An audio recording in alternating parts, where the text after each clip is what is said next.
वो एक छोटे से गांव की एक छोटी सी सड़क थी जिसके अर्द गिर्द दरख्त ही दरख्त थे। दरख्तों नूनगुन्ना के पीछे स्कूल की इमारत थी। इस सड़क पर आप अगर चलते जाएं तो आगे अस्पताल आ जाएगा, जहां एक डॉक्टर साहब बैठते थे जो सबको एक ही तरह की कड़वी अद्वियात देते थे। उनके पास कोई दवा मीठी नहीं थी, दवा के फौरन बाद आपको चीनी भी खाना पड़ती थी। लेकिन अब वो डॉक्टर साहब मालूम नहीं कहाँ होंगे कि ये बहुत पुरानी बात है। इस सड़क में कुछ भी खास बात नहीं थी, लेकिन मालूम नहीं मुझे वो सड़क भूलती क्यों नहीं। इसके एक सिरे पर बिजली का खंभा नस्ब था। जब रात होती तो बल्ब जलता और सब बच्चे इसके नीचे खेला करते। जब बहुत बारिश होती तो सड़क पर पानी ही पानी होता और अपनी कश्तियां लेकर सड़क के दरिया में उतर जाते। मालूम नहीं मुझे वो सड़क वो खंभा क्यों कर याद है। वहां एक बच्चा था जो शायद दरख्त के साथ टेक लगाए अब भी बैठा हो।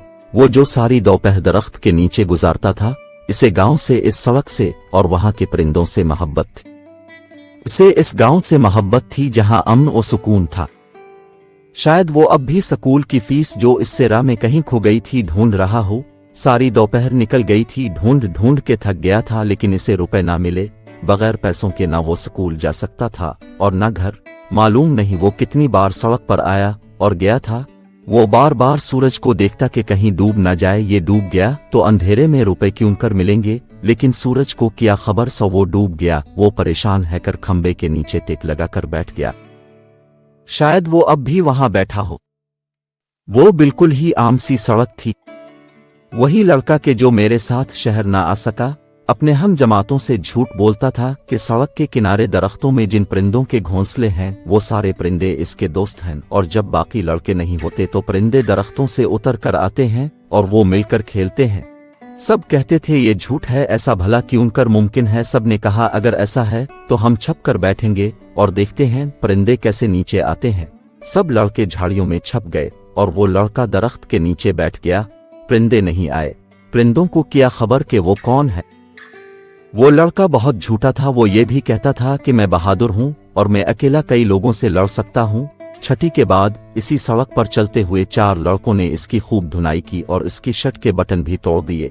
इसे थप्पड़ पड़ता था और वो जमीन पर अपने बटन तलाश कर रहा था। ठहरो, मुझे बटन उठा लेने दो। ठहरो, 1 मिनट ठहरो। ये मेरी जेब है। देखो देखो, जेब छोड़ दो। जेब भी फट गई थी, बटन भी टूट गए थे। अब तो तुम्हें तो बड़े कराटे आते थे, तुम तो कई लोगों से लड़ सकते थे। अब तो, और वो लड़के चले गए। इसने बटन तलाश किए।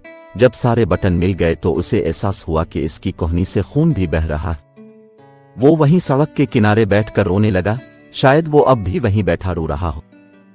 मैं भला इसे कैसे साथ ला सकता था। वो खुद बहुत जिद्दी था। हालांकि गांव के हालात अब पहले से नहीं रहे थे। हुआयूं के एक जालिम दीवी ने अपने हामियों समेत गांव पर कब्जा कर लिया। जुल्म की सिया रात छा गई थी। सूरज निकलता था लेकिन दिन नहीं होता था। काली सिया रात में जिसमें कोई अगर उजाला करना चाहता तो उसे सजा दी जाती। गरीब डरे हुए लोग अब आहिस्ता आहिस्ता गांव छोड़कर जा रहे थे। देवारूदर को अब दीमक चाट रही थी। वो गांव और वो गलियां के जो सारा दिन बच्चों के शोरगुल से मुस्करा रही होती, अब वीरान है कर सिसक रही होती। हत्ता के वो खंबा के जिसके नीचे हर शाम बच्चे खेला करते थे, उदास था। दिया करते थे वो भी अब ना आते, लेकिन फिर भी वो लड़का वहीं बैठा था। मैंने इसे बहुत समझाया कि देखो ये लोग बहुत जालिम हैं, अब हमारा गुजारा यहाँ मुमकिन नहीं। हम गरीब नातुआ लोग उन जालिमों के खिलाफ कर ही किया सकते हैं। उठो मेरे प्यारे, अब यहाँ वीरानियां ही वीरानियां हैं। यहाँ स्कूल है ना अस्पताल, और तुम्हारे सारे दोस्त भी अब ये गांव छोड़कर जा चुके हैं, सो हमें भी जाना होगा। पर वो नहीं माना। इसका ख्याल था कि परिंदे इसके दोस्त हैं, सो वो वहीं रहेगा, और वो इसी टूटी सड़क पर ही रह गया और मैं शहर आ गया।